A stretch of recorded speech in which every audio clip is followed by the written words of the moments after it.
Hi guys, and thanks for joining us for another Live Engineers 101.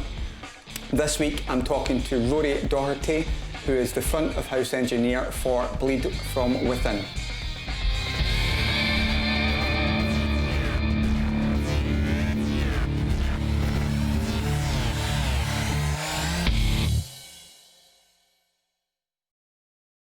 Rory, thanks for joining us today. Just to start off, tell the people who are watching a little bit more about you. Okay, my name is Rory. I have been a touring engineer for maybe about 2 years now. I work with bands such as Bleed From Within, Silosis, Aviana, Savage Messiah, quite a few other metal bands. I've got a couple of indie bands and pop artists as well, which is always fun to do. I've been doing music since I was about 6. Started playing violin and moved to guitar when I was 8. Went to college studying music, practical music, so there wasn't really a lot of engineering in it, just kind of little modules here and there. But the little modules I did get in college kind of really gave me an appetite for it. So I kind of went off on my kind of own 2 feet and just kind of went on YouTube, joined different communities and stuff, and kind of taught myself from there. And then, wanted to be a kind of studio engineer for the most part, and then just kind of naturally transitioned into live work. Yeah, you and I are very similar because my degree is in popular music. So I did drums and did the studio stuff. But I've always done the live, so whenever I was gigging, I was the guy who in the band who understood how to do it. So I ended up being the guy in the band who ended up mixing the band while trying to play drums. So it's... Yeah, it's the exact same for me. I was always playing in bands from, I think maybe I started kind of seriously playing live like 2010, I think, so 10 years ago. And it was always my job to liaise with the in-house sound engineer and set up backing tracks for live and make sure all our equipment was working and et cetera. So exact same as you, I'm assuming. So, I mean, you coming from a studio background, how did you find the transition from doing studio to the live environment? I definitely think it's the way I would recommend doing things. Like the studio environment, I always try and tell people that aren't familiar with the differences, it's a lot less stressful. They've not got that kind of, I mean, you do have time constraints, obviously, but you don't have serious time constraints. So if you can, in a studio or in your bedroom studio or whatever, if you can learn how audio works, how you want to EQ a kick drum, how you want to compress a snare drum, if you can figure that all out in the comfort of your own bedroom, then when you make the transition to the live world, everything's just a bit easier. Doesn't mean it's absolutely the easiest thing you'll ever do. It's absolutely far from that. But you're definitely a lot more prepared for it. You're fine-tuning your skills to then put into actual practicality, because you haven't got an hour to spend on that snare going, right, I just want to get that snare sounding exactly and sorting out the gates and going in and mucking about like you would do in a studio. And I guess with being a studio guy, and it's bad when you're trying to mix your own stuff, you never stop mixing it, because it's like George Lucas, he's never finished tinkering with Star Wars, you know? And absolutely when it's live, you've got sound check, gig, done. There's no more. Yeah, you're lucky. I mean, we all know you're lucky if you've got more than... Sorry, you're lucky if you've got more than 15, 20 minutes. You're lucky if you get a sound check. Sometimes you're lucky if you get a sound check sometimes with opening bands. But yeah, when you're up against it, when you've got that time when it's right, it's 10 minutes till doors and you've got 2 bands to sound check. You know, you can't be figuring out how to make something sound good at that point. You kind of just need to use your knowledge, and I feel having that studio background of, I know all the frequencies, or at least I think I know all the frequencies that make things sound good. You can just kind of really knock it up quick and get a show on the go, and then maybe get into the finer details once the show is going, you know? Yeah. Now, when you've been on the road, I mean, since I've known you, you started going out on the road quite quickly from being when you became a live sound engineer. With the bands you've been touring with, have you been a touring support or headlining act? What's the difference there? What you've been doing? Mostly touring supports. So again, quite stressful, you can imagine. I have made it easy on myself by having my own desk for some of the tours. Which is what? So obviously, it's a Midas M32R at the moment, so nice and compact, fits in. When you're on support slots, you're not going to have a nightliner. You're probably crushed into a splitter van, so something compact that does the job. I think it sounds good. I think it's got good preamps. Obviously, there are better desks out there, but I've just perfect timing. I just bought a Waves server for my M32R, and I bought that in March. Perfect Just timing as time. always. So I was excited to get that kind of hooked up and use that, but I think that will take it to the next level. But for now, it fitted the budget when I bought it, and it does the job, and it does a good job. So have you been able to use that when you've went on tour? You've not really had any issues when you've went in, and you said, "Oh, listen, I've got my own desk," or have they forced you to use their desk or anything? The second tour I took it on, I remember the headline engineer having I don't think he had an issue, I just think he had concerns, thinking that it was going to be more problematic, but then I kind of just explained to him, look man, I'm going to be hassling you less to finish your sound checks quicker, not that obviously I'd have a say in it as a supporting engineer, it's just I'd be lingering around less if I can just set up my desk while he does a sound check, and then I can go away until he's finished, then come back. I only really need, when I'm touring my desk, I only really need 10 minutes, to be honest. Once everything's hooked up, I only really need to hear how the PA sounds, adjust that for the room, and then actually nowadays I'm just doing virtual sound checks. I'm not even using the band. Right. If they've got something they want to fix in their in-ear system, so they don't we'll do the line check type thing then, or we'll maybe just line check. Yeah, but even if we have a decent changeover, I might just do line check then. I'll just get them to set up. I will tune the PA, and then I'll play the maybe last night's performance. I'll play some of that back off the laptop into the desk, and I'll just get a kind of mix going for the PA and just adjust it for, obviously, maybe you've got... Are you doing monitors from stage then for the guys? Most of the bands I work with are doing the whole in-ear split. So they've got a mixer on stage, and they're just using their phones or whatever to mix the levels. Yeah. It takes a lot of stress, especially having an M32R. You've only got the 16 buses to work with. So once you take, if you're lucky, 5 mono mixes, once you take that away, you're kind of giving yourself less room to do kind of cool things like parallel compressions. Are they using your desk then, or is it a split to another X32 or something? No, they've got a passive split going to Bleed From Within. Use a PreSonus Studio Live just now. It does the job, sounds decent. Is that a rack mount one? Yeah, rack mount, 32 inputs. 32 AI. I've got that. I'm going in. Another band, it does the job. It's maybe not got as many like effects and stuff, but for it does, in-ear monitors, for a rack unit, it does the job. Does the job. It's a good iPad app, to be honest with you, on it. Loads of the other bands are using the X32 rack, which is great for the price range. I don't think you can get a better rack mounted mixer for that kind of price. The Midas one's obviously really good as well, but then you need to buy the stage box and then the 1U unit, and then you need an iPad to control it also. Pros and cons, I suppose. Through the garage and other venues, a hell of a lot of X32s, especially the racks for, as you're saying, bands mixing their own in-ears.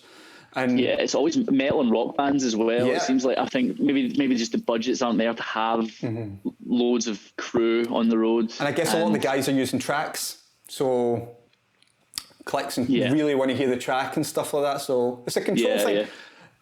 I've got nothing against it. I think whoever they're comfortable with on stage, and to be honest with you, I mean, being a monitor engineer most of the time, you want to help, so I ended up spending most of my time just setting up their patching and cabling and stuff like that. And then when they're on, cool, I'm sitting back and relaxing. But you know, sometimes I'm like, oh, please just use me. Yeah, I know, I get that, I do get that. I think if every band had the budget, you would absolutely take a human monitor engineer out. There's no question about it. I would like it as well, having an extra body on stage that knows audio, you know, like someone that you can trust on stage to be like, oh, I can hear that XLR's maybe a bit rattly, I'm going to go change that between songs, you know. Just something like that. I have a lot of that, of issues like that. Certainly if they were, some of the bands, if they're using in-ears, absolutely fine. If it was a band using stage monitors and trying to do their own mixing, no, I wouldn't trust anyone with monitors doing their own. No, just singers needing themselves up all the time. Nah, would not. Yeah. Wouldn't trust them. Well, no, even wireless systems have came way down in price, and I see the rack systems and controlling the iPad, it's changing it so much. When I do a lot of shows with in the theatres with the tribute acts, you know, and you've got 13, 14 guys on stage. The great thing is, because we use the SQ system when they're doing that, like there's 3 or 4 iPads on stage and they're all mixing their own mix. And because you're out front of house and you're maybe 30, 40 metres away from them, it's great. You don't actually have that. The sound checks are faster. You know, there's not that mucking about. You know what it's like. We do the gigs where a band will do a song, and at the end of this, right, what do you want changed? Change the monitor mix, and they do another song. What do you want changed? And you know, and the sound check ends up being so long. You know. Yeah, I hate, my pet hate is the whole, someone asks for something and then there's a cascade immediately of people saying, I need, rather than just kind of one person going, I need this, and this, right, okay, I'll sort that. Then the next person goes, I need this, and this. Whereas if you give them they've got an iPad or phone, it takes away that kind of awkward shouting match of what they need fixed. When you're doing sound checks then with a band, say when you're doing a venue gig, so it's a band you're not dealt with before and you're doing sound check, how do you approach that then? As you said, like you do the I need this, I need that. Do you go right, kick, who needs kick, and so on? What's your process? Yeah, for monitors, the easiest way, and it wasn't even my idea. It was, I mean, nothing's my idea, I suppose, in this game. Everyone's done something before you. It was an American band, a deathcore band from America. I cannot. Enterprise Earth, that was the band, and they were the first ones, and they have obviously toured just constantly and not probably used their own engineers, maybe not had the budgets. They were kind of like a young band, so they've probably been on support slots, but they can't afford an engineer. And I remember it was, again, one of those sound checks I had to rush, and they knew we had to rush, and it was just like, right, let me dial in the kick. And as I was dialing in the kick for gain, they just all stood with their hand up like this. And it was just like, right, I kept putting it up in all the mixes until somebody would drop their hand, and then obviously people would maybe need it a bit more, and then it's right, I'll dial in the snare, and then they put their hands up again, and just, it's the easiest way is everyone standing up with their hand like this, like, I need it up, and as soon as they've got it loud enough in their monitor, drop your hand, rather than everyone shouting, I need this, I need that, and going back and forth between kicks and snares, and then, oh, I need some vocal, oh no, I need some guitar, it's just, that hand system is like the way I champion. I've seen that happen so much, and I've started developing that as well, but it's hard to communicate that to the band sometimes, because you know, sometimes our bands have been gigging for so many years, so they're set in their ways, and it's like every band they assume straight away that you're going to start with kick, whereas I don't. Now I start with vocal, you know. You start with vocal, and it's that way of trying to communicate to them. Let's do it this way, you know. But do you get some bands that give you the cheat sheet of the monitor mixes, you know, on their set list? I have had that a few times, and I really like it. Even better than that, when they give you a cheat sheet with their pictures on it. Picture and name, I like this. Picture and name, I like this. I got a tech spec once it was a Bon Jovi tribute, and the tech spec was 20 odd pages PDF, and it literally went into the vocalist's plugin, whatever plugin it was from Cubase or something, and a picture of the plugin with all the settings of the plugin and then the compression, and it was like per channel. I mean, it was over the top, but it was great because I suddenly went, okay, well, I know what you're kind of looking for. I can copy it, kind of. You obviously not exactly that, but it gives you that idea of actually. I much prefer working with people who know exactly what they want, and they tell you exactly what they want. I mean, it's nice to still have control and a discussion about how you'd like to do things. But I'd much prefer someone being like, I need my vocal like this. I want this kind of reverb. I want delay tails when the music's sparse. And like, I like that. I like someone really kind of showing me they know what they want. Again, it's not a problem if someone's just kind of like, oh, just, do what you like. That's cool to have that kind of freedom as well. But I do get on better with artists that are just kind of more, this is how I want to sound. This is what I'm looking for, kind of thing. So yeah, that cheat sheet of like plug-in settings and stuff, that's cool. It shows the care as well. Are like you, properly care. You're pretty much front of house guy. Have you done much monitoring engineering? I've not. I think I've done 2 gigs on monitors in my life. Not that I don't enjoy it or anything. I just feel. I think I enjoy it more when I know the band. If I know the band well and I know their personalities and I know what they're going to look for and how they're going to ask, I quite enjoy it. I think venue gigs and monitors don't really do it for me. I mean, it's still enjoyable. But did you find it quite a change in how you approach completely. Monitor mixing compared to front of house? Because something that people don't actually talk about a lot, and there's not a lot of videos out there that say, this is how to be a monitor engineer, this is how to approach it. And, it's you just learn by doing it. It's a criminally misunderstood art, I think, and it's a shame because obviously monitor guys are the first to get it in the neck when something's not right. I've been side stage at some festivals, and I saw one headliner last year at Grass Pop, and their monitor engineer was getting it in the neck constantly. I don't know. I mean, he seemed pretty good at his job to me, but obviously the band weren't happy. But it's funny because I've been on the side of stage doing monitors, and something's went wrong on stage. Like I've had it like the singer has accidentally pulled out his XLR, but he turns around and looks at you. As if like, that's your issue. Yeah, but it's like I've had it when people they do something on stage, but they end up looking at you as a monitor engineer, trying to blame you for something not being right, To be fair, I do that as a front of house engineer. I'll look to the monitor engineer to blame you for the feedback that I'm. I was doing a gig. It was a DJ gig, but it was DJ Sammy, and oh my god! Oh man! And I was doing front of house and monitors, but I just happened to be at front side of stage at the very start because he hadn't turned up for sound check. Which it was straightforward anyway. No. So we knew everything was working. I mean, it's DJ stuff, it was quite straightforward. And he walked on stage to 800 people and quite obviously didn't know how to work the CDJs and the DJ mixer and really screwed it up and turned around and started blaming me in front of 800 odd people. Because what he'd done is the last DJ came on and he'd left it in loop. Right. And then he came on and didn't know how to get out of it and started doing it and it screwed up. I ended up having to walk on stage and go over, press the button so it came out a loop. But it was that way, it made it look like I've done something, and it's like... I know.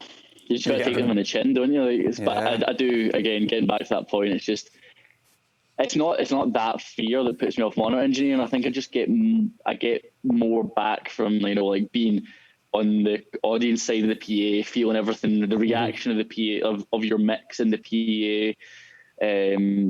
Obviously, being in the audience is is a bit more enjoyable as well. Yeah, because when you're at the front of the house, and then when a gig's just going great, it's the best feeling. It's good. I mean, I think I really enjoy monitor gigs when the gig's going, when you've got your mixes set up and it's just kind of like, oh, he maybe needs a bit more of his reverb on his vocals, just so he's feeling it a bit more. I think the initial stresses of, the whole, as soon as the sound check starts and you're having to dial everything in really quickly, I don't like to rush when it's not my control. I don't like to rush things. So if the front of house engineer's absolutely rattling through sound check and I'm trying to dial in mixes for 5 musicians on stage, I think that kind of gets me a bit kind of... It's funny, I'll just stick to front of house and. You say you don't like to rush, but sadly, it's part of our nature, isn't it? The 10 minutes in check. In terms of how did you get involved with all these bands? How did you end up going on tour? Because when people have asked me, going, well, ask people how'd you get there, because they want to know, how do I get on the road to do gigs, be in festivals, tour? It's kind of a perfect storm of a few things, I think. My first touring was with, my first like proper legit touring was with Bleed From Within. Now they have been friends of mine for a while. And my first tour with them wasn't actually as a front of house engineer, it was as a backline tech. All right. And it was their first tour with in-ear monitors, and they were using their PreSonus system. And I think they kind of wanted someone who knew they knew that I did audio engineering and that I was working in venues as a front of house engineer.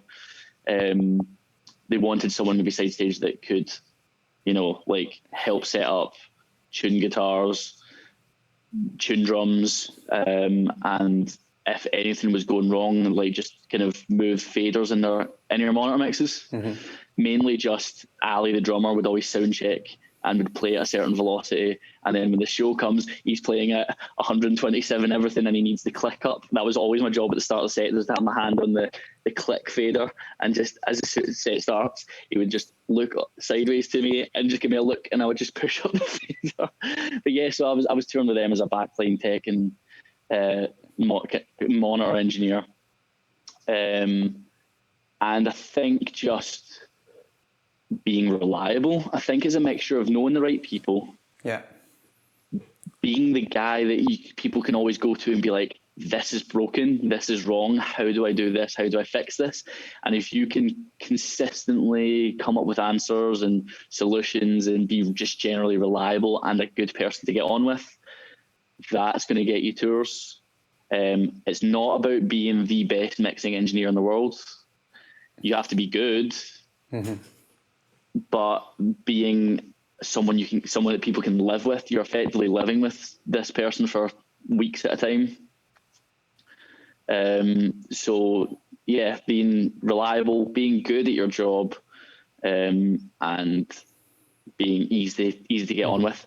And I think maybe a lot of people asking, or maybe people that are working in venues and they're maybe kind of wondering, how do I mixed this band one night and they were really cool and I loved their sound and I'd love to tour with them. How do I kind of, and that's a hard hurdle to get over if you want to try and work from them. Maybe kind of getting them on Facebook or giving them a business card if you've got it. That's kind of a good starting point. Mm-hmm. But yeah, it's just, it needs to be the kind of right moment, right time. But yeah, just those three things I can say was just be reliable and consistent, be good at your job. You don't have to be the best in the world at all. There's always room for improvement as well. Mm-hmm. Always, we've never stopped learning. We all know this, don't we? Do you find that once you're out on the road, you start to meet a lot more people? Yeah, snowball effect. Yeah, Complete snowball effect. You just need that one opportunity. Yeah, I mean, again, mines have kind of stemmed all from Bleed From Within. Well, sometimes it's just like the drummer Ali plays in another band, Silosis, and he's kind of known for being quite a incredible metal drummer. I hope he doesn't watch this, because then he'll get a big head. People have always known Bleed From Within to have really good engineers. So people do tend to go to Ali and be like, oh, who's your engineer? He's really good. Or like, who's your engineer? You always get good engineers. Mm-hmm. And then that's just kind of, it's been me for the last 2 years or so. So then I've kind of got jobs off the side of that. I've had one job actually where somebody's come through Instagram. Huh? They've just seen my Instagram profile and been the look of you. He's a good looking guy. I quite fancy sharing a tour bus with that guy. Yeah, it's just fluffer slash engineer. Make sure the fluffer's first. That I've had one through that, but that was, I think, that was someone who was. I had toured with an Italian band I toured with Bleed From Within, and Despite Exile had supported them in Japan. Mm-hmm.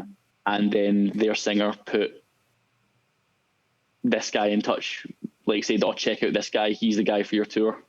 So, I mean, you contact me through Instagram, but again, it's just the snowball effect of touring. Every tour you're going to have, especially metal tours, you're going to have probably at least 3 bands on the bill touring together. So you're just meeting loads of people, and then it just snowballs and snowballs. And any other supports that you've been working with, have they been either tour support or local support? Have you offered to mix them as well? Because I've heard a few engineers who that's how they end up. They go on a gig, their tour support or their main support, but they'll offer to mix the other support band for no charge, but they obviously know that, you know, this band are good, they're up and coming, that could lead to something, you know, so it's a good way of going, you know, I'm there doing a gig, might as well, I can do the other band and end up getting another tour out of it. You just never know where they'll go. I've never done it officially where it was an agreement, like, right, I'll mix you as well. I've done the odd show just because I like the band. There was one time I was forced into it because the in-house engineer couldn't make it, so I had to run the show in Wales myself as the headline band touring engineer. Wow. Yeah, so there's a couple of times when I've been like, oh, do you know what? I'm just going to mix you guys tonight. Oh, obviously they've not got their own touring engineer. I wouldn't want to push them aside. They've just mixed the band for the night. I just really like the band. There was this band from Sweden called D-Greed who were like the opening band on this tour, and we were touring together for a week. And the last night was Glasgow, and I was like, do you know what? I'm just gonna can I mix you guys tonight? I'm just gonna really enjoy the music. But yeah, no, I mean, there's just hasn't been the right chance to mix some support bands. But it's definitely something I probably would offer. Maybe not for free, right enough, but yeah. I don't think the band I'm working for would look too happily if I was doing something for free for someone else on their time, you know. So, plus, I mean, I kind of. On you go. Also, I was just saying, I'm tour managing as well. Some bands, like, as well as doing front of house. So sometimes your time gets eaten up by doing other things, you know, and you just don't have the time to mix opening band when you go to do another sound check and another show. Very common for tour managers stroke front of house engineers. You know, it's a very common, you've got 2 hats on, but I guess it's the extra pay, and it's for those bands who can't really afford. It's like, well, we can take a tour manager on or we can take a sound engineer, but if you can do both, just being a bit multi-talented, you know. One hand on the mixing desk and then another hand on the lighting console, and then you'll be sorted. You know, it's the lights is easy, you know. And then I can drive as well. I think it works well for front of house engineers because you need to be at your desk when the band are on stage. And when the band are on stage, they're not really worrying about they didn't get the right beer on the ride or they didn't get enough towels. Well, I mean, maybe at showtime they're worrying about that, but your focus on the sound is when they're on stage, and they don't really need anything else than you to be with them when they're on the stage, you know. They don't really need much else. And then when everyone's finished sound check, maybe, okay, I'm going to be doing some maintenance on my desk in terms of like making sure the file's all still working. But how did you end up doing the tour manager side of things then? Was that just by accident? Just practice. Well, just being on some good kind of level tours and seeing how real tour managers act and organise and behave. And then, I've been kind of co-tour managing with Bleed From Within because, again, Ali's very involved in the organisation of tours. He's been there and done that for so many years now that it's been good to work with him as well. Out of all the shows you've been doing like for years, what kind of gigs are kind of standout ones that either you've mixed, you've been involved in, or you just have seen because the band has supported them or something? You know, what's your highlights? Purely from a mixing point of view, like from a show point of view, right, okay. My big highlight is Grass Pop 2019. It was just such a good day. Weather was like 30. It was during that 2-week heat wave in Europe last year when it was like 40 degrees in France for 2 weeks, and it was like 30 something in Belgium. And we're at Grass Pop Festival, and we played the Friday, I think. we played the Friday, and we were on, I can't remember the name of the stage, it was kind of one of the smaller stages, but still can fit about 8 to 10,000 people around it. And we were playing at 3:30 for talking's sake, and everyone just crammed down. It was with Bleed From Within. They'd been away for 5 years. This was like their first big festival run in a long time. And everyone was crammed in. I had a D&B KSL rig. All right. And it was packed with subs, like so packed with subs. And I had 103 dB over 45. And I mean, at 99, it was like punishing, like absolutely punishing at 99. And we did a brief, again, I had my desk with me, so there was no stress of having to really quickly line check stuff. It was just, give me a blast of a verse of a song. So they just blasted through it, and I just kind of started slotting the faders up, the DCAs up, just kind of, I've got stuff DCA'd, like just drums, bass, couple of guitars, backing track stuff. And I just started to push it up, and and I was like, oh my God, this is the sound of, this is the PA I've dreamed of. Like, and that was my first time on a KSL, and it was insane. Anyway, so the show went down, an absolute blast. Everyone was going crazy. It was a great day. We packed up. We managed to land ourselves like double the amount of beer tokens that we were meant to have for the VIP area. So we just had a few beers, went out, watched loads of bands that I'd wanted to see for ages. Slayer were headlining that night. It was like one of their last shows. Right. It was just such a good day. That's like my most memorable day in tour was that. And then on the flip side, on that backline tech tour I did with Bleed From Within, we did the show in Zenith in Munich. It's this like 6,000 cap, like galvanizers SWG3. Yeah. If you can imagine that, but like 3 times the size. Right. Huge, like, but being on stage for that was magical because like you had such a view of just this endless stream of people that you couldn't see through the back of it. It was just, and seeing my friends playing a show to that, like of that size, wasn't their headline show right enough, but it was still, the crowd were going crazy for them. They get a really good following, and especially Germany nowadays. But that was good to be on the other side. Maybe if I was a monitor engineer, I'd get more of that experience. Yeah. But now, obviously, that's kind of like highlights and stuff. Where you've been out on the road and stuff. What's kind of the worst things that have happened? What's the stories you don't tell people?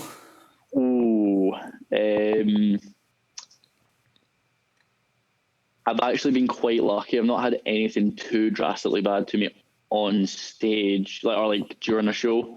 And maybe the worst thing, so like on the M32R, you've got 8 user assignable buttons, just like your macros, just they're up the middle, and they're all kind of, for every band I use, I'll kind of have the same kind of macros. But I'd remember to take off. I used to have like a mute all button. You know where this is going. Yeah. You know where this is going. I used to have a mute all button, but I think I'd taken it off my M32R file. Anyway, I'm doing a tour with Aviana, who are like a Swedish band who just are lovely guys. And I flew in to Sweden to meet them. So I didn't tour my desk, obviously, but I just lucked out in the sense that about 80% of the shows over 2 weeks were all either X32s or M32s. Sweet. And we were doing a show in Budapest. We were doing a show in Budapest in Budapest, and they have an X32, and it's got like the user assignable buttons are down the side of the X32, and they're numbered differently. I think there's like, instead of 8, there's 12 or some. I can't remember. I think there's 12. Are you trying to blame that they're numbered differently? It's not the numbers. It was the layout. Anyway, I've got my tap tempo, and that's like my nervous tick when I mix is my tap tempo. Yeah. I've got a total. I do tap tempo even when I'm not even using delay. Yeah, exactly. Like I've just got a kind of fetish for everything being in time, and also most of the bands I work with are on click track. Yeah. So like, there's nothing more satisfying than seeing your tap tempo in time with the music, like with what's coming off the stage. Anyway, I'm doing tap tempo and I've got to the point, like, I don't really need to be looking. I can be mixing and tweaking things while I'm tap tempoing. And it was maybe a slightly slower tempo song, and I hit the button beneath it, which was my mute all. And I mean, it was only the space of a couple of clicks, but it was definitely enough for like the audience to kind of yeah to peek their head around. That's a very good bad story, I think, in terms of it's not. I think we've all got a story like that. There's another one I did a New Year's show, actually Hug Me there at Stirling Castle for a pop artist mix, and it was 1 degree Celsius or 0 degree. It was very close to freezing anyway, and it wasn't even my Cat 5 I was using the rental company's pre-ran Cat 5, and I don't know if something was just too cold, if it was between the desk or the stage box, but it was just dropping out for half a second every song, probably at least 1 or 2 times a song, and it was just, I wanted the earth just to swallow me up, because every time it happened, there was like people, I could see people around the desk, just you know when people are looking at you, and when you're in front of the house, I could just see them kind of looking, and I just kind of kept just you can't do anything about it. I can't do anything about it. It's going to keep happening, unfortunately, and that is a horrible feeling. That's a horrible feeling. And you just can't do anything about it. You know, it's either that, you stop the show and try and fix it, but nobody wants that, especially on a Hug Me show when you're running towards fireworks. You know, like, you've got strict time limits. That's horrible feeling. Like, 2 seconds without audio at front of house feels like 2 minutes easily. Man, apart from that, I've only had to stop a show once because of a technical thing like that. But, really? Yeah. It wasn't too bad, but it was actually, had nothing to do with us. It was a theatre show. Right. Jam thing, this dance show type thing, and the client had gave us the list of the songs, backing tracks, and gave them the order and everything like that. And never trust them. Yeah, I know. And we said, and before, she was just flapping, and before doors and sound check, we'd said, listen, can I sit with you, run through all these tracks, make sure they're all in order and they're the right thing? And it never happened, even though I pestered her. And show starts, and we go through the list, and the second, basically she introduced, did the intro song, first act come on, I play the wrong song. And she flaps, and on stage turns around and says, right, stop, in front of hundreds of people. It says, we're going to start again. And of course, everybody looks around at you. Yeah. You know, there's nothing worse. Yeah, I've had a very similar one where, again, it was like a kind of youth centre. They'd hired out a room in the garage, I think it was the G2, and it's like kids getting up and singing karaoke, but they're obviously just giving you a phone at like front of house, being like, oh, here's the songs I'm singing, and you're like, right, okay. Okay, all right, oh, hopefully, right, and they're like, oh, it's in a playlist and everything's in order. And I was like, right, have you made sure shuffles off and it's not going to lock? Yeah, no problem. And then it was all going fine until like the third track, and then I skipped to the next track, and it's like even numbered. I can't remember if it was an iPod or like a MacBook that had like numbered playlist. Anyway, I hit the next track and I'm like, that's the wrong track. And I'm like, you physically given me this playlist in order. How can it be the wrong track? Well, these are the things you've got to go through, you know. Yeah, I know. Whereas now, I mean, I learned from that experience, say, now I will not do that. I will. I've even got some shows where I've said, listen, I'm trying to mix a show. If you're on stage and you're not paying somebody else to do it, if you've got some spare, they can play the tracks, because they'll know when people are ready to go on stage. There's no columns or anything happening. Oh, yeah. It takes the pressure off of you. Yeah, going, I mean, I think it depends on the show for me. Like, if it's a youth centre, you know. Are you still doing, well, you're not doing any gigs just now, but when you were gigging, were you still doing your random club gigs as well as your touring? Were you doing anything that paid the bills still? Yeah. I was doing maybe like gaps between tours. I was definitely still doing like venue gigs. Because I mean, as I still enjoy it more than doing anything else, you know. Or between doing like kind of studio work and working with artists in like studio. I would love to. I'd maybe like to get a bit of a better balance between doing studio work and touring, as opposed to maybe. I still enjoy doing venue work, and it's weird. Like, I love my job so much that. Do you see yourself just as a sound engineer? Then you don't say I'm a live sound engineer. I'm a studio engineer. You're both. I've definitely kind of been pigeonholed more into live. I think there's more. It's hard to gauge. I feel like there's more demand for a live studio engineer nowadays because unless you are in sensational studio mixing engineer,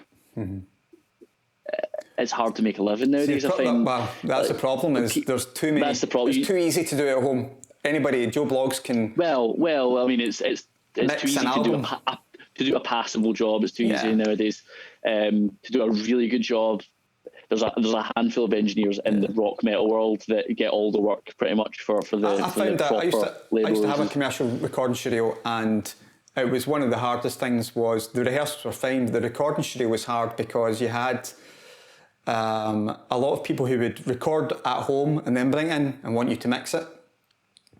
Right. You know, yeah. Which is fine, but there was not as many. Or they'd come in and want to record drums, and then take away the files and do everything else at home.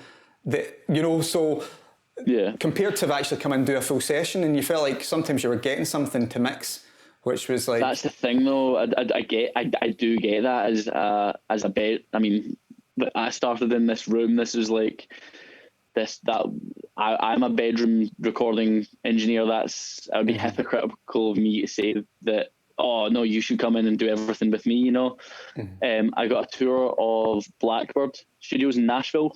Last year when I was there, the most sensational place, terrifying amount of equipment in there, like actually terrifying. And they were saying even Blackbird Studios in Nashville were one of the most famous studios in the world. People just come and record drums, and then they go home and they do guitars and vocals and keys and whatever. Yeah. They do that all in the comfort of their own home, where they can do unlimited takes, where the cash register isn't a thing. I think you're right, especially with there's more paid work doing live. Well, there was more paid work doing live. There was. I think you need to be sensational to make a full-time living as a mixing engineer nowadays, which is maybe more. It gives you more drive to become sensational. I don't know, but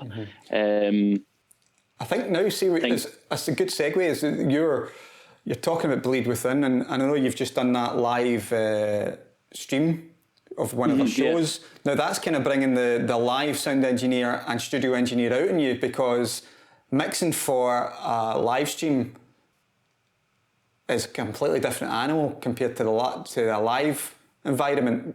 Because you hear everything in there, but you're using a wee bit more of your studio mixing, I would say, wouldn't you? Yeah, it's a completely different beast. That was a good cathartic kind of one, because as fun as it is doing the whole blasting something at 102 dB, it's a completely different method to mix for you mix down a stereo master. So and I guess that was good fun. You only got was it a bit of rehearsal, a bit of sound check, and then you're mixing a live show? The bleed from within was pre-record. That was like we recorded the multi-tracks and I took that back to the studio. Right, okay. So that wasn't a full live stream. So it's cheating.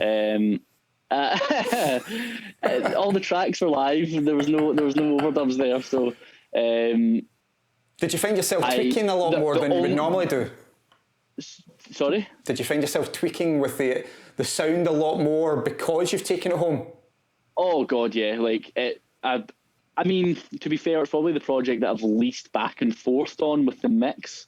I kind of just used, so when I'm on the road with Bleed, I usually record every night. I'll record at least maybe. They're really good with content, and their videographer and photographer Tom Armstrong is really good as well. And the three members of the band do like motion graphics work. Oh, wow. So there's this army of media content creators in this touring crew and band. Mm-hmm. So sometimes we like to get kind of one-shot videos. Tom will roam about a stage or roam about the crowd with his camera and get maybe one song a night, and then he'll tell me before, I'm going to get this song, so I'll record that song if I'm not recording the full set, and I'll maybe have a quick mix on the bus on headphones. So I've got like a live template there that I always use with them that I can just drop the files in. It's going to be pre-mixed pretty much because we're using Kempers and stuff, so it's the same guitar tones every night. Yeah. Ali's drum kit is a sensational Yamaha hybrid oak kit. Sounds amazing every night. Ali's got a good ear for how his drums should be tuned. Right. So that kind of stays consistent. I mean, that's another thing you can offer. It's another service. You know what I mean? If you're talking about being reliable and being good at your job, well, if you can say, well, you know, I'll record the band every night, and you're still working as a sound engineer. Yeah. Outside the gig. Yeah, it's becoming more of an ask of touring engineers. I think that ability to have a digital audio workstation that you can travel with and do little things like that. So yeah, I've always had that template for them. And I just used that template as the starting point for that, for Viral Hysteria, the project was called. And once it dropped everything in, I think all I did was we recorded DIs on the day. We just had DI boxes in between the wireless kits for the guitars, and I just reamped stuff through Neural DSP is like a really good amp sim that's out just now, and it was pretty much just my live template, and I was just kind of tweaking little bits of levels here and there, but I definitely did obsess over it for like the couple of weeks that I had it, and just kind of one day would maybe actually, do you know what, the bass could be up at a dB, and then I go back and put down a dB, and then up a dB, and then down a dB, just between jumping in the car and listening to the mix and then coming back to the studio, and I kind of backed and forth over stupid stuff that I didn't need to back and forth over. But yeah, that was good to kind of do the whole live recording, setting up the mics, remembering how to set up mics. Yeah. Do you remember how to coil cables? You know what I mean? Do you remember how to do that? That'll never leave me. No, that'll never leave me. But I did another stream with Silosis, which is another band that I worked for in that same place. That was the first stream gig that I had done since like the lockdown hit. So that was a struggle actually getting into this. We got into this. The studio to do this stream, and it took me ages to set up because I was just kind of lost. You know how that way? Yeah, you're not in the flow anymore. Oh my god! Yeah.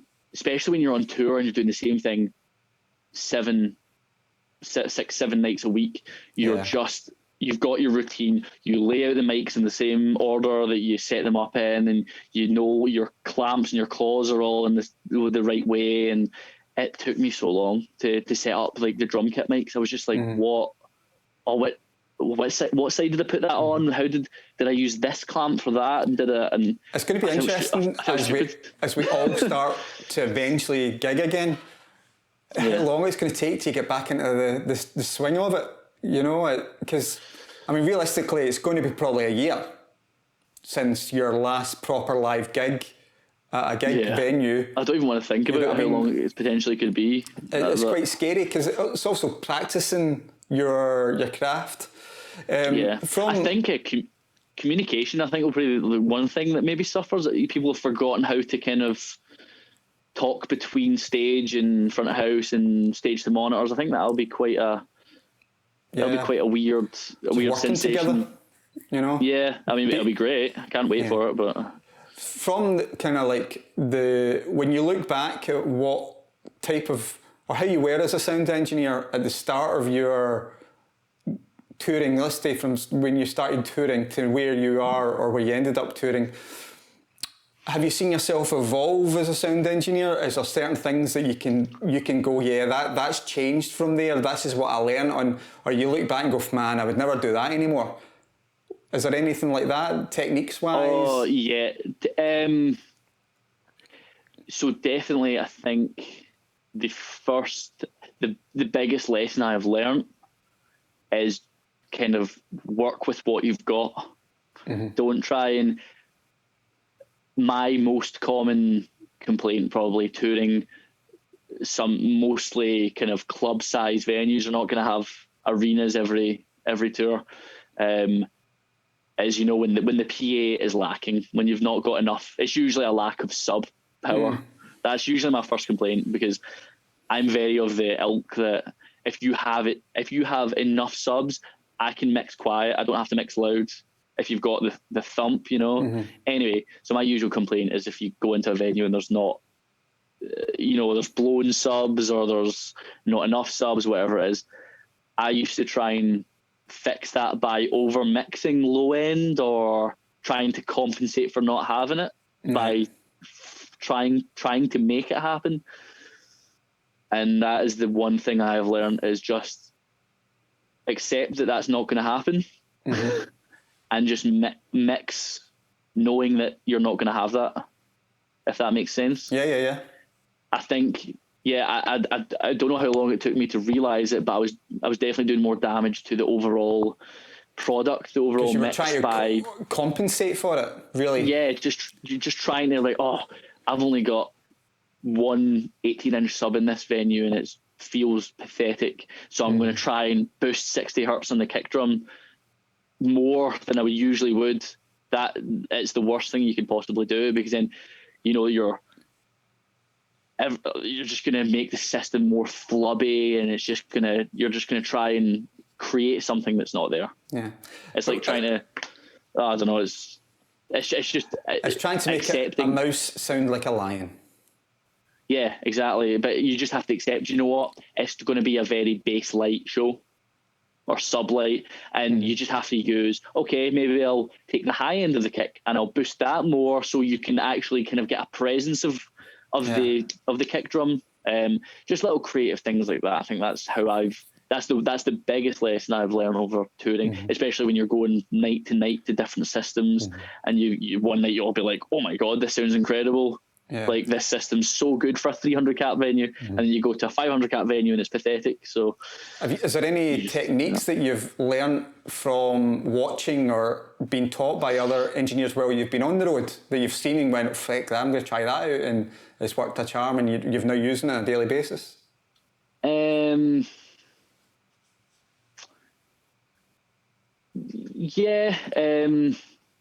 I never used to parallel compress. I go through phases. I always parallel compress drums. That just adds a life to the drums that I can't live without, to be honest. Can you explain that to those who are listening? Oh, right, okay. Parallel compression. So obviously you can have your individual channels in your kind of your drum kit, and you're compressing them however you like. But then so what I do is I bus all the drum channels to like a bus, like a drum bus. So that's like our drum group, I suppose, where that's just an overall fader for all the channels in the drum group. And then I'll create another augs. I do a post fader augs of those same channels. I maybe don't do all the channels, or maybe just do the shells. So like the kick mics, the snare mics, and tom mics. Sometimes maybe a bit of cymbals.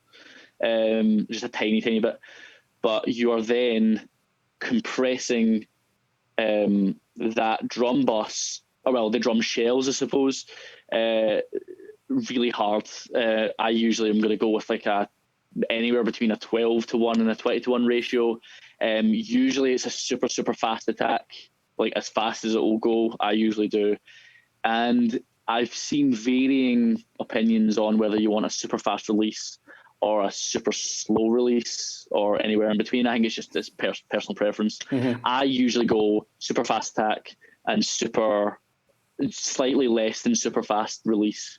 And then you mix that in. So you're getting I'm maybe going to go for at like 15 dB of gain reduction, I think, probably on that parallel drum channel. And then you've obviously got your drum group here, and then I'll blend it in to the point where you get a bit of kind of extra smack and breath from the drums, I suppose. Yeah. I'm usually gonna have the snare as my lead. So if I send snare at unity on that parallel drum compression group, I'll maybe have my toms just a bit below it, and then my kicks maybe down here. Yeah. And maybe if I've got a bit of a kind of weak system, I'll maybe push the kick up a wee bit more in it. And then it just gives you've got your drum group, and then you've got the parallel drum group then creating a real life, because the compressor's really slamming it hard, but drawing a bit of... Are you doing that because resonance? Drums are the most important instrument out of them? Every instrument's important. Every instrument, apart from the cajon. No, I just think there's a lot of live engineers kind of get lulled into like drums are the most important part of the mix, and everything else is drums and vocals, and then everything else fills. And maybe when I started out, I did get a bit kind of lured into that, because there's nothing better than hearing a really nice drum kit through a PA. Like there's very little things that satisfy me more than a really, really powerful kit. And I'm a guitarist, I'm not a drummer, but I still get satisfaction out of that. But no, I just think parallel compressions. There's certainly a lot more work you've got to do to a drum kit, though, compared to a guitarist who's usually 1 or 2 channels, maybe 3, depending on how you've mic'd up the cab. But whereas the drums, you've got 8 to 20 channels sometimes you've got to blend together. So there's a lot more love and attention that goes to it. But obviously it only depends on the venue you're in. If you're in a venue that's got a PA system that can handle it, whereas you might be in a venue that's kick snare. My favourite thing in the world as a live engineer is when you are in a venue and you can hear the snare and the PA more than the room. Oh yeah, and that sounds like such a simple thing to ask, but no, you don't quite realise how loud a snare is being hit full force, rim shotted. Like no matter how big the venue, you're still kind of hearing it in the room, especially with how hard some of the drummers that I'm working with hit.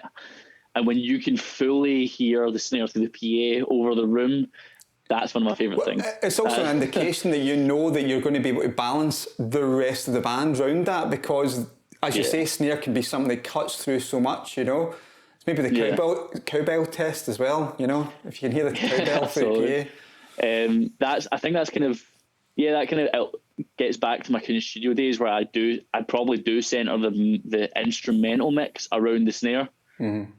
And I'm using certain tricks to make the snare kind of dictate the mix.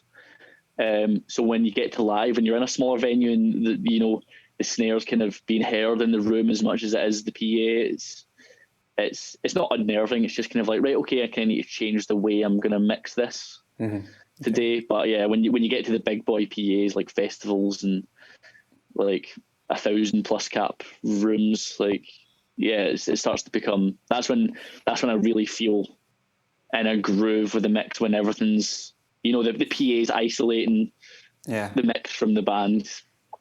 Cool. Yeah. So, for instance, whenever you're working in a venue, or you're working for the band for the first time and it's just a one-off gig, how do you approach the band, or if they come up to you and come into the venue, or the bands who walk in, don't say a word to the sound engineer, put their stuff down and just sit there, it's how do you go about approaching musicians, artists? Yeah, I'm kind of sympathetic to them just getting in and kind of setting up stuff. Like that's cool. I do think there's kind of maybe a bit of responsibility on both parts to be kind of like, oh hey, we're the band, or oh hey, I'm the engineer, because it is your venue. Well, I suppose you're representing the venue or whatever for that day. I just try and kind of go up and say, oh hey, look, I'm running sound today. My name's Rory. This is how we're going to do things. I like to be very right. this is what's going to happen. You're going to set up as quickly as possible. I'm going to cable up as quickly as possible, and we're going to give ourselves the best chance to get you guys happy on stage. I like to reiterate that, you know, again, being musicians, we all have met grumpy sound engineer from venue.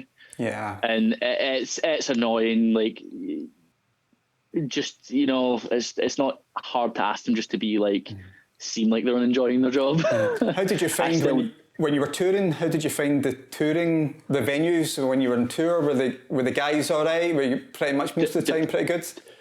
Depends where you are, and again, depends on the day, depends on the venue, depends on how shitty mood the engineer's in. Usually it's great.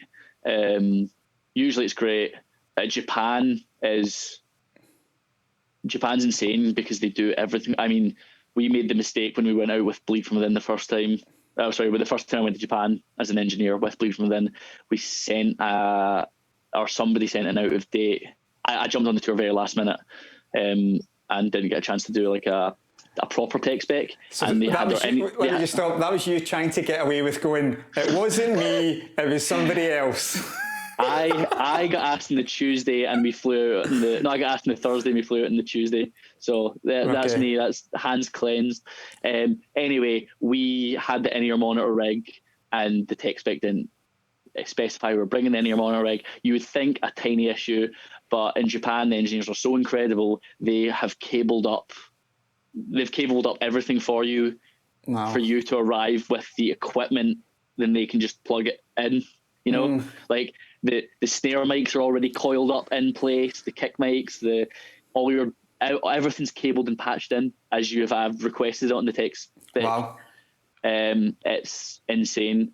And then the added problem of the language barrier when you do turn up with any rig and you have to explain, right, we need to unplug everything and replug it in. So that must be a cultural thing, because I'd imagine over there then that in Japan you get a tech spec and it's right, whereas in the UK we just know that we get tech spec and you automatically go, well, we know this isn't right, you know, so we don't do the preemptive do things because there's no point, the band turn up and it's completely different, so we're not as proactive compared to that.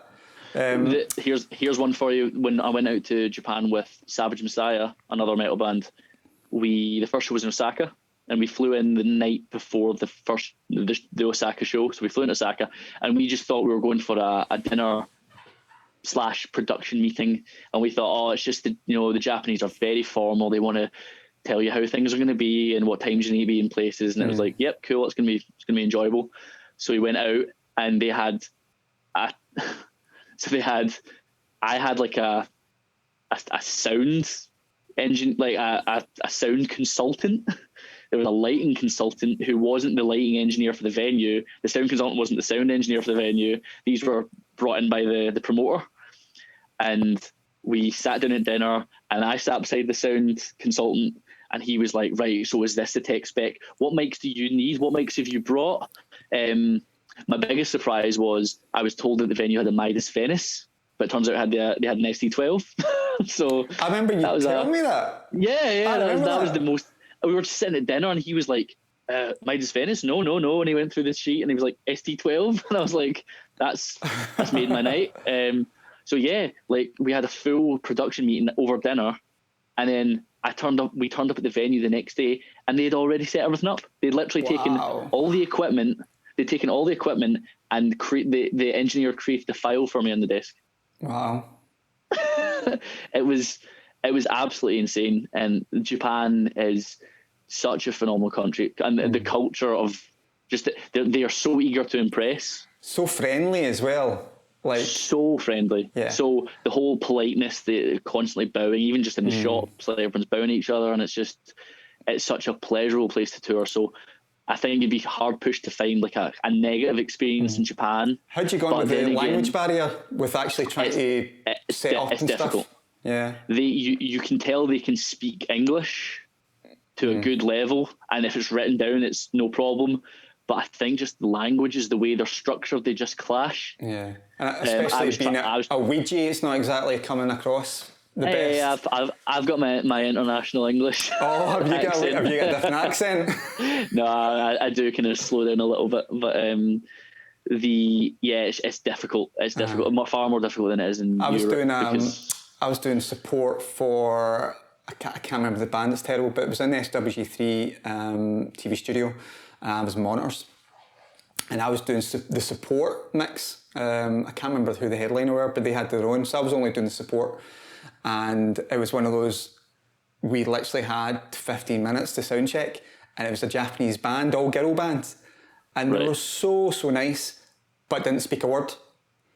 And all they had was yes and thank you, nodding the head. Yeah. And I'm trying to in-ear monitor mix 4 people within 15 minutes, and that was a real test. But luckily they had their tour manager could speak English, so it was one of those going back and forth. But you'd ask them something, is it okay with that? And they go, yes, thank you, and nodding all the time, and they're not. And it was one of those times when I just went, right, put my ears in. I guessed this is what I would kind of want, and it was fine. Yeah. But that was the first time I was really hit with that language barrier of no communication. Usually you're lucky to have one person that speaks a good level of English, but again, you don't have their attention 100% of the time. Yeah. So, I mean, they were so happy anyway. They were happy to be there and stuff, so it was not they're just great problem. People. Yeah. They're just great people, honestly. I can't speak highly enough of my experiences in Japan, even when it's slightly stressful and you're kind of maybe not on the same wavelength of what you're trying to achieve in terms of like fixing something. It's still just like, it's rock and roll. We'll get we'll get there in the end. But the only thing that kind of really confuses me about Japan is because obviously they're such a forward-thinking, logistical nation, or we perceive that anyway. Their patch, when I'm trying to fix stuff on a stage box, like if something's been patched in wrong, it's very confusing. All right. Like the way they you know how we normally do. Okay, 1 to 12 is drums, and then it's bass, and then it's guitars, and then it's keys, and then it's whatever. Like what kind of makes sense in terms of like, I don't know. It's just because it's the way we do it. It seemed like, you know, like kick could be here and snare could be there, and then vocals could be back where kick was, and then guitars were between the tom. It was just, I think it was more of a stage layout thing. Right. Like wherever things were on stage was the numbers they get patched into. Just a different way of working, but with the language barrier and trying to fix that whole, we've brought an in-ear system now and we've got a loom that we need to plug in, that was confusing. In terms of life on the road, what have you learned of, like, in terms of living out of your pelly, you know? And just, I mean, were you on tour buses or were you flying most of the time, or was it a lot of driving, hotels probably and stuff like that? Half a good mixture of, I mean, the Nightliner bus tours are few and far between at the moment with some of the bands that I've worked with. Mostly splitter vans where you're sounds, I mean, it's got its pros and its cons, you know, like finish a show, maybe drive a couple of hours to your hotel, load all your stuff, like your personal stuff out the van, go check in, but then you've got a nice comfy bed and you've got a shower. That's the definite pros. The cons of having to then, like, you know, drive to the hotel and unload and hand your passports over to the hotel and then back and then make sure everyone's in the right rooms and then get up early. You know, you have to get up at. I think a lot of people don't understand that is when you're a sound engineer or touring like that, people think, you just turn up to a venue, do a gig, and that's you go party, but they don't realise that early driving, travel, because travel takes a lot out of you. You know, it's exhausting, yeah. And the amount of bands who turn up to the venues, and you can just see they're just drained. Yeah, they're just. Or just where's the shower? Oh man. So having a nice usually comfy hotel bed is nice.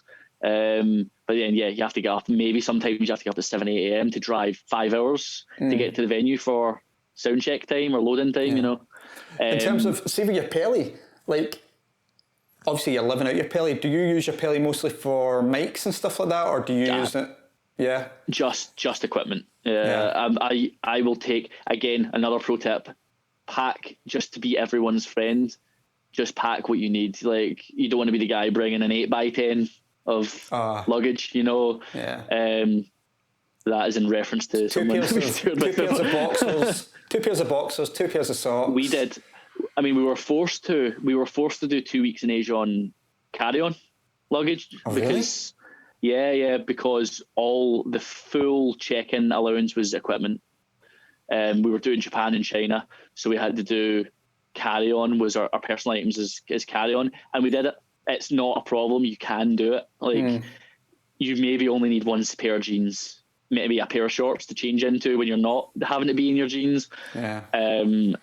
T-shirts, underwear, and socks is literally most of the stuff you need. If we all managed to do 2 weeks on carry on without a complaint, it's doable. You know, you can do a week's tour in a van. I bet that was fun. In terms of, obviously, a lot of these videos are aimed at engineers who are wanting to get into the industry. So just to finish off, what's your best piece of advice that you can give people who are wanting to be into your position?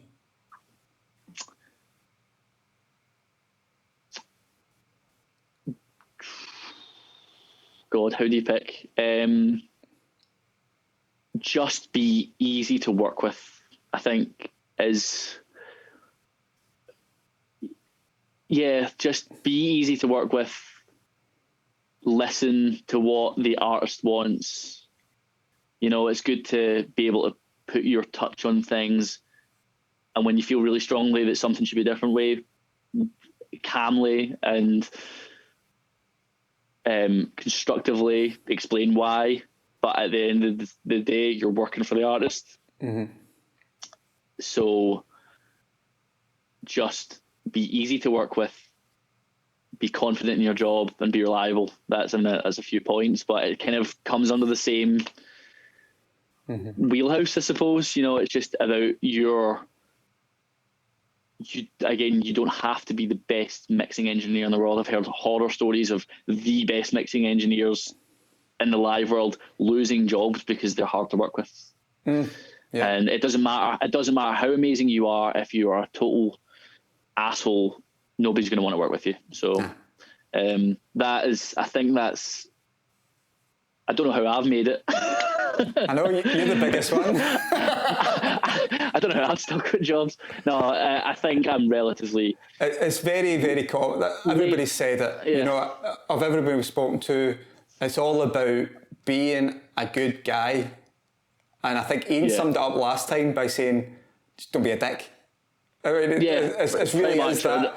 Because the band have got to be working with you 24/7, and you're being in each other's pockets and the environment. So that's great. On the other hand, there's like, you need to know when to talk and when to not talk sometimes as well. Like,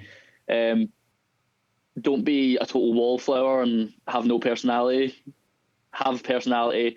But sometimes if you can get the vibe, like if you're in a cramped van and, you know, people have kind of had maybe a long, stressful day, you don't want to be the one that's like, well, come on, guys, let's get in the mood. Like, you know, just kind of read the room and be like, well, let's just have a bit of chilled out time, stick your headphones on, listen to a podcast, listen to some music. I don't know, do whatever you want to do. But in the words of Ian Smith, don't be a dick. That's probably don't be a dick and be decent at your job. That's what I'm just going to change this whole series to... Don't be a dick. That's it. Anyway, listen, thank you very much for your time, sir. Thank you for sharing your wisdom. It was a pleasure. And we will do other videos and talk about techniques and stuff like that, and we'll get you back on Flare. Alrighty. Yeah, I would love to. Cheers. Thank you very much, sir. Thank you. Cheers. Thanks, Scott. Thanks for watching another Live Engineers 101, and thanks to Rory. Please remember to subscribe and leave any comments.